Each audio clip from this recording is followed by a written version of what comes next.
ভাঙড়ের পোলের হাটেরও একই ছবি। গাঙ্গাইট এলাকায় তৃণমূল কর্মীদের মারধর করার অভিযোগ উঠছে, গাড়ি ভাঙচুরের অভিযোগ এবং আইএসএফ এর বিরুদ্ধে অভিযোগ উঠছে। ভাঙড়ে ফের একবার তৃণমূল আইএসএফ এর সংঘর্ষ এবং আজ ভোটের দিন সকাল এবং আগের রাতেই ভাঙড়ে ফের উত্তেজনা পরিস্থিতির সৃষ্টি হয় এবং পোলের হাটে গাঙ্গাইট এলাকা তৃণমূল কর্মীদের মারধরের অভিযোগ এবং গাড়ি ভাঙচুরের অভিযোগ উঠছে। আইএসএফ এর বিরুদ্ধে এই অভিযোগ উঠছে।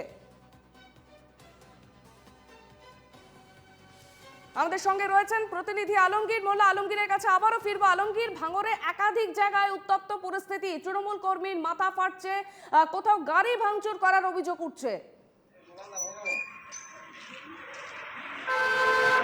একদমই উত্তর ভাঙড় থানার চণ্ডীহাট এলাকার ঘটনা। এই ভোট ইলেকশনের যে মধ্যরাত, সেই মধ্যরাতে কিন্তু এই ঘটনা ঠান্ডা লাগছিল, সেই সময় কিন্তু আইএসএফ কর্মীরা তাদের উপর হামলা চালায় এবং এই ঘটনায় দুজন গুরুতর আহত হয়। তাদেরকে উদ্ধার করে জিরানগাছা প্রাথমিক স্বাস্থ্য কেন্দ্রে নিয়ে আসে। সেখান থেকে কিন্তু উত্তর কাশীপুর থানায় লিখিত অভিযোগ দায়ের করা হয় আইএসএফ এর বিরুদ্ধে। পুরো ঘটনায় কিন্তু এলাকা উত্তপ্ত পরিস্থিতি। অন্যদিকে ভগবানপুর অঞ্চলের গাঙ্গাইট এলাকা, সেই গাঙ্গাইট এলাকাতেও কিন্তু যে সময় তৃণমূলের কর্মী সমর্থকরা খাওয়া দাওয়ার আয়োজন করেছিল, সেই সময়ে কিন্তু সেই তৃণমূল কর্মীদের উপরে হামলা চালায়, কিন্তু আইএসএফ এর পক্ষ থেকে হামলা চালানো হয় এবং সেখানে বেশ কয়েকটি বাইকও ভাঙচুর করা হয়। তবে পুরো ঘটনার কথা কিন্তু অস্বীকার করেছে আইএসএফ প্রার্থী নূর আলম খান।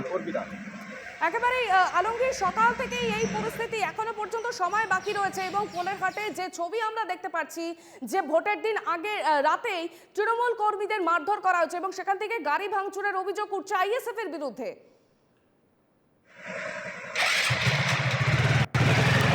একদমই অধিকার ঠিক তাই।